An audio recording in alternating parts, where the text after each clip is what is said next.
Bonjour à tous, j'espère que vous allez bien. Et aujourd'hui, je vais vous raconter la légende de Morven.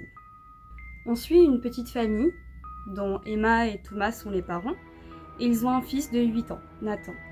L'oncle d'Emma est décédé il n'y a pas longtemps et elle hérite donc de sa maison qui se situe dans un petit village au milieu des montagnes.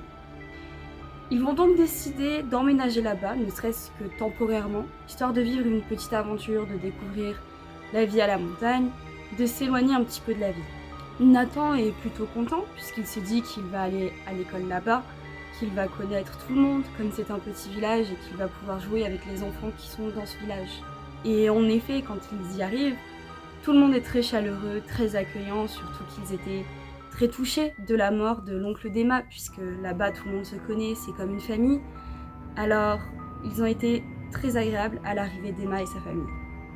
Il y a seulement une femme, plutôt âgée, qui, elle, n'avait pas l'air très heureuse de les voir ici.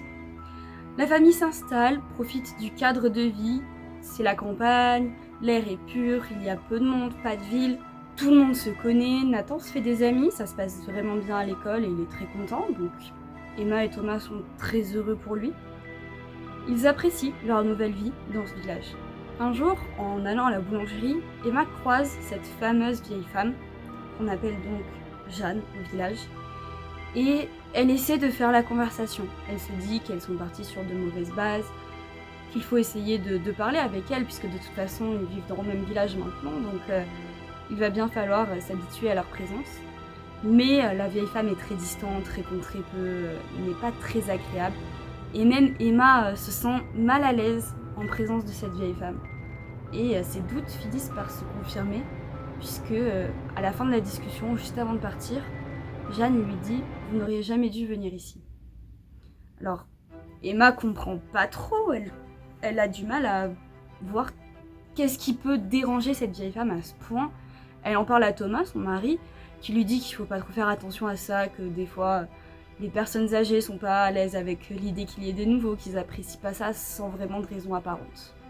Les semaines passent, la famille est très heureuse de vivre ici, jusqu'à ce qu'elle se rende compte que le village commence à être de moins en moins joyeux, de moins en moins vivant.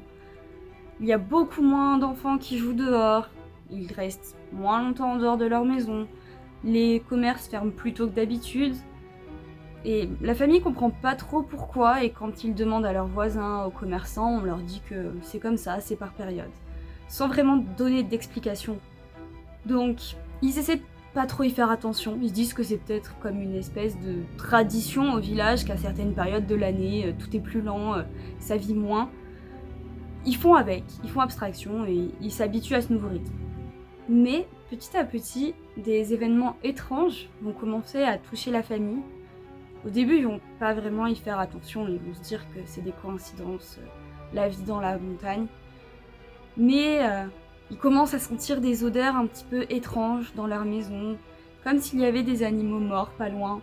L'électricité a des problèmes, mais bon, ils se disent que de toute façon le village est assez mal desservi, que ça arrive, c'est normal. Emma plaisante un peu, dit que c'est souvent comme ça que commencent les films d'horreur, et Thomas, lui, dédramatise en disant que ça arrive et qu'il faut pas faire tout un monde à cause d'odeurs ou de lumière qui bug alors qu'ils vivent justement en montagne et que ça peut arriver. Jusqu'à ce que Nathan, lui, le petit, commence à faire des cauchemars, de plus en plus récurrents, de plus en plus violents. Il a de plus en plus peur de dormir. Les parents se disent que c'est peut-être à cause de la situation, que eux aussi sont stressés par ces événements étranges et que Nathan le ressent et fait donc des cauchemars la nuit. Ils essaient de dédramatiser tout ça et de faire comme si tout allait bien, en évidemment rassurant Nathan en essayant de diminuer ses cauchemars. Mais les jours passent et rien ne s'arrête. Au contraire, ça s'amplifie. Le jardin de la maison commence à être touché, les fleurs, les arbres commencent à mourir sans explication apparente. Ils n'arrivent pas à savoir si c'est un insecte, une maladie qui fait ça, c'est assez étrange. Et surtout, ils commencent à retrouver des animaux morts un peu partout dans le jardin autour de la maison. Et c'est quand même assez étrange parce que ça fait plusieurs semaines qu'ils vivent ici et si jamais des animaux sauvages ont tué d'autres, ils l'auraient remarqué depuis le début et là c'est une grande quantité d'animaux morts qui se retrouvent seulement dans leur jardin, pas chez leurs voisins. Donc là, ils commencent un petit peu à en parler autour d'eux. Et puis de toute façon, ça commence à se voir. Et personne ne prend vraiment ça au sérieux. Tout le monde évite le sujet et même, étrangement, les gens commencent à les fuir. Alors, ce qui est bizarre, c'est que c'est pas de la peur. Ils n'ont pas peur de s'approcher de cette famille à qui il arrive des choses étranges, c'est qu'ils ont plus un air triste quand ils les fuient, comme s'ils étaient désolés pour eux. Thomas, lui, en se baladant dans le village, surprend quelques conversations. Il entend des phrases comme « c'est dommage pour eux »,« ils viennent seulement d'arriver, il fallait bien que ça arrive »,« il était temps ». Et à chaque fois que les villageois le remarquent, ils se taisent et arrêtent de discuter. Donc ils n'arrivent pas à en savoir plus, et c'est comme si les villageois, eux, savaient ce qui se passe et qu'ils ne voulaient pas leur dire. Et du côté de Nathan, lui aussi, les autres enfants l'évitent, et parfois certains même lui disent que c'est leurs parents qui lui ont dit de ne pas s'approcher de Nathan. La famille comprend pas, subit les événements, reste dans la maison malgré les odeurs, le fait qu'ils dorment de moins en moins bien, que les cauchemars de Nathan continuent. Et au bout d'un moment, Emma en a marre, elle en peut plus, elle dit stop, on va sortir de cette maison. Elle peut pas vraiment se permettre de la revendre puisqu'ils n'ont pas d'autres pieds-à-terre, mais elle veut juste sortir de cette maison, dormir ailleurs, le temps de trouver une solution. Elle se dit que peut-être il faudrait faire venir des professionnels pour voir ce qu'il se passe, s'il n'y a pas justement des animaux morts quelque part et que donc ça engendre un petit peu tout ça. Elle veut sortir, elle veut aller dormir à l'hôtel, faire quelque chose. Et même si Thomas a des réserves, parce qu'ils n'ont pas des grandes économies, donc ils ne pourront pas dormir à l'hôtel indéfiniment, au final, il décide que oui, ne serait-ce que pour le bien de Nathan, il faut sortir un petit peu de cette maison et aviser, faire quelque chose. Ils commencent à préparer leurs valises, et là, la vieille femme, Jeanne, toque à la porte. Elle demande à leur parler. Donc, ils sont surpris, mais ils l'invitent quand même à entrer. De toute façon, ils vont pas la mettre à la porte. Elle s'assoit et elle leur dit qu'ils ne doivent pas et qu'ils ne peuvent pas partir. Et là, la famille comprend pas.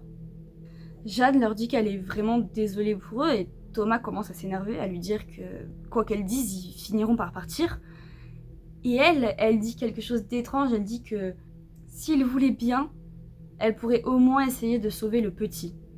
Et là, Thomas pète un plomb, il lui dit qu'elle est complètement folle et lui demande de partir. Mais elle insiste, elle ne part pas et elle leur demande juste de l'écouter, qu'elle va tout leur expliquer, qu'ils vont tout comprendre et qu'il faut que seulement qu'elle raconte l'histoire du village. Alors, au bout d'un moment, à force d'insister, Thomas et Emma sont fatigués, se disent que bon, de toute façon, ils n'ont rien à perdre à l'écouter et qu'après, ils la renverront chez elle, puisqu'elle aura fini son histoire. Donc, Jeanne raconte l'histoire du village. Quelque chose qui s'est passé il y a 100, 200 ans, on ne sait pas trop. Il y avait dans ce village un homme nommé Morven qui vivait ici. Il était un petit peu considéré comme le fou du village. Il vivait seul, il n'avait pas de famille, personne connaissait vraiment son passé ni son histoire. C'est un peu comme s'il avait toujours été là, mais en même temps, personne ne se souvient de l'avoir vu enfant. C'est un peu étrange. Et surtout, il a souvent été pris à parler tout seul, à raconter des histoires bizarres. Donc, les gens le toléraient, mais il était quand même considéré un peu comme fou. De manière générale, tout le monde le laissait tranquille, le laissait faire sa vie, jusqu'à ce qu'un groupe d'adolescents décide de martyriser un petit peu Morven et de s'attaquer à sa maison, de détruire son jardin, faire des trous, de jeter des œufs sur sa maison.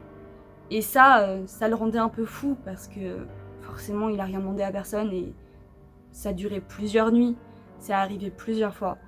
Et un soir, il sort de sa maison, les prend en flagrant délit et réussit à attraper un des adolescents.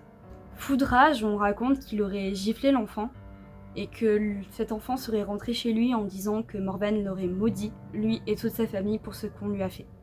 Le village étant effrayé, déjà persuadé que cet homme est fou, il le soupçonne maintenant de sorcellerie, et donc il décide de lui demander de quitter le village, sinon ils feront ce qu'il faut pour faire en sorte qu'il ne les embête plus. Et Morven refuse, il n'a pas d'autre endroit où aller, il ne veut pas quitter sa maison. Il décide donc de s'y barricader. Et après plusieurs discussions, le village, qui est de plus en plus effrayé par cet homme, de plus en plus effrayé pour ses enfants, décide de brûler la maison de Morven. Sauf qu'évidemment, il était à l'intérieur.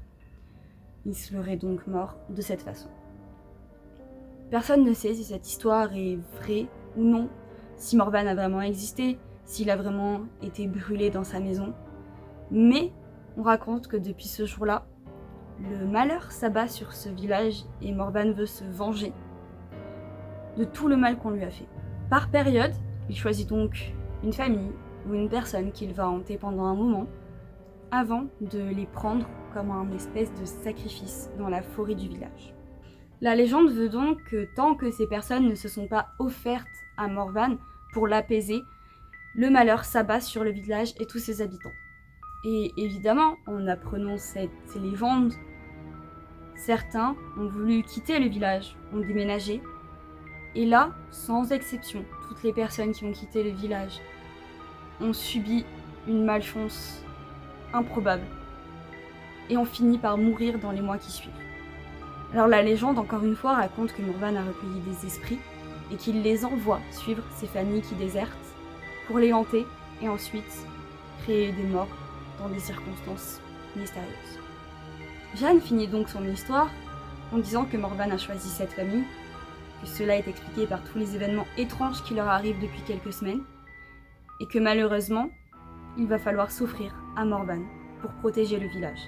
Que de toute façon, s'ils ne le font pas, soit ils finiront par mourir, tués par les esprits de Morvan, soit le village continuera à subir ces événements avec eux. Mais Jeanne propose de protéger l'enfant, que peut-être le sacrifice des deux parents suffira à apaiser Morvan et qu'elle pourrait prendre l'enfant avec elle et l'élever. Elle leur dit qu'ils n'ont pas le choix, que ça doit se passer cette nuit et que soit elles vont dans la forêt de leur plein gré, soit le village les forcera. Thomas devient fou de rage, la famille ne comprend pas et évidemment refuse, ne croit pas à tout ça. À aucun moment, Thomas et Emma vont laisser leur fils à cette femme et ils deviennent complètement fous. Ils disent à cette femme de partir, qu'elle est folle, qu'ils doivent la laisser tranquille et qu'ils vont quitter ce village et ne jamais revenir. À force, la femme ne peut rien faire, elle part de la maison, elle les laisse tranquilles et la famille finit ses valises en 4e vitesse. Elle commence à charger la voiture, sauf que la nuit tombe et le village se regroupe autour de la maison de cette famille. Et là, c'est vraiment terrifiant parce que tout le village est là, les regarde et attend d'eux donc qu'ils aillent dans la forêt. Il leur demande calmement de les suivre, de venir avec eux dans la forêt, qu'il y a quelque chose à aller voir là-bas, qu'ils ont besoin que cette famille vienne avec eux. Mais forcément, quand ils ont été mis au courant de l'histoire, Thomas et Emma refusent. Et après plusieurs tentatives plutôt calmes des villageois et après plusieurs refus, les villageois commencent à s'énerver, à devenir de plus en plus violents et à donc les forcer. Ils s'approchent d'eux, essayent de les maintenir et forcément Emma et Thomas ont beau être en colère, vouloir protéger leur famille, à deux contre un village tout entier, tu ne peux pas faire grand-chose. Emma finit par hurler, par pleurer et à demander d'au moins épargner son fils qui lui est innocent, il n'a que 8 ans. Et justement la vieille femme qui était là demande aux villageois si elle peut au moins garder l'enfant. Et après plusieurs discussions, les villageois acceptent, se disent que de toute façon, ils verront bien si le malheur continue de s'abattre sur le village et que dans ces cas-là, ils enverront le fils dans la forêt à ce moment-là. Thomas et Emma continuent de se débattre, mais encore une fois ne peuvent rien faire. Ils sont amenés de force dans la forêt et laissés là. Ils essaient de s'enfuir évidemment, sauf qu'une forêt de nuit que tu ne connais pas, c'est quasiment impossible de sortir. Ils ne retrouvent pas le chemin du village. C'est comme si cette forêt était infinie et on n'entendra plus jamais parler d'eux. La vieille femme, elle, ramène Nathan chez elle et la nuit passe. Le lendemain, le village reprend sa vie, mais par respect pour ceux qui se sont sacrifiés pour le village, comme à chaque fois, ils organisent une cérémonie pour les sacrifier. Ils vont donc chercher Nathan et la vieille femme qui sont dans sa maison. Ils toquent, personne ne répond. Ils entrent, et là, ils trouvent une maison vide, personne à l'intérieur. Aucun signe de la vieille femme et de Nathan.